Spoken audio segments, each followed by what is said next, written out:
manipur da maigi haibidi electricity awat pa laidibasi khara menkhatpa ngamnaba pandamda megawatt yankai puthoknaba solar power plant ama mafam anida likhatnaba honari hairiba thabak asigidamak manipur state power distribution company limited mspdcl amadi green tree global anina punna paikhat minagani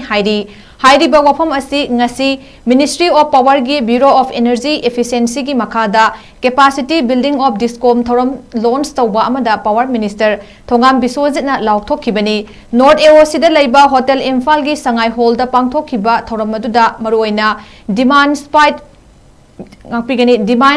side management measure gi matang dasu maruoina khanaki